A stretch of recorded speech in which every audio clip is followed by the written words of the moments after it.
ಅದು ಈ ಬಾಡಿಗೆ ಮನೆಯವರಾಗಿರೋದ್ರಿಂದ ನಾ ಆಗ್ಲೇ ಹೇಳಿದೆ, ನಮ್ ಮನೆ, ನಮ್ ಲೇಔಟು, ನಮ್ ಊರು ಅನ್ನೋದು ಇರಲ್ಲ ಅವ್ರಿಗೆ.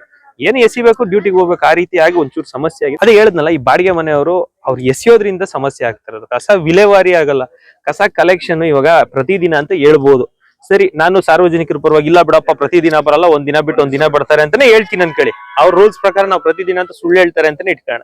ಅಟ್ಲೀಸ್ಟ್ ಒಂದ್ ದಿನ ಬಿಟ್ಟು ಒಂದ್ ದಿನ ಬಂದಾಗ್ಲಾದ್ರೂ ಹಾಕೋದು ನಮ್ ಜವಾಬ್ದಾರಿ ಆಗಿರುತ್ತೆ. ಸಾಕು, ಒಂದ್ ದಿನ ಬಿಟ್ಟು ಒಂದ್ ದಿನ ಬಂದ್ರು ಇಟ್ಸ್ ಗುಡ್ ಎನಫ್. ನಮಗೂ ಗ್ರೇಡ್ 1 ಗಿಂತ ಜಾಸ್ತಿ ಜನ ಇದ್ದಾರೆ, ನಾವು ಗ್ರೇಡ್ ಬಿ ಓಡ್ತಾ ಇದೀವಿ, ಗ್ರೇಡ್ ಎ ಗಿಂತ ಜಾಸ್ತಿ ಜನ ಇದ್ದಾರೆ, ನಮಗ್ ಬೇಕಾಗುತ್ತೆ. ನೀವೇ ಯೋಚನೆ ಮಾಡ್ರಿ, 45,000 ಜನ ಕೆಲಸ ಮಾಡ್ತಾ ಇದಾರೆ ಇವತ್ತು. ಎಲ್ಲಿ ನಮ್ ಫಾಕ್ಸ್ಕಾನ್ ಒಂದೇ ಒಂದು ಕಂಪನಿಲಿ 5% ಜನ, 10% ಜನ ಇಲ್ಲಿ ಉಳ್ಕೊಂಡವ್ರೆ ಅಂದ್ರೆ ಹೊಸದಾಗಿ 4,500 ಮನೆಗಳು, 4,500 ಕುಟುಂಬಗಳು ಬಂದ್ರೆ ಅವ್ರ ಎಸ್ಸಿಯೋ ಕಸ ಎಲ್ಲಿ, ಅವ್ರು ಹಾಕೋ ಬಿಡೋ UGD ಎಲ್ಲಿ, ಸುವೇಜ್ ಎಲ್ಲಿ, ನೀರೆಲ್ಲಿ, ನಮ್ಗೆ ಎಷ್ಟು ಸಮಸ್ಯೆ ಆಗ್ತಿದೆ ನಮ್ಗೆ ಗೊತ್ತು. ವೇಗವಾಗಿ ಬೆಳೀತಾ ಇರೋದ್ರಿಂದ ಔಟ್ಸ್ಕಟ್ಸ್, ಅದು ಈ ಬಾಡಿಗೆ ಮನೆಯವರಾಗಿರೋದ್ರಿಂದ ನಾ ಆಗ್ಲೇ ಹೇಳಿದೆ, ನಮ್ ಮನೆ, ನಮ್ ಲೇಔಟು, ನಮ್ ಊರು ಅನ್ನೋದು ಇರಲ್ಲ ಅವ್ರಿಗೆ.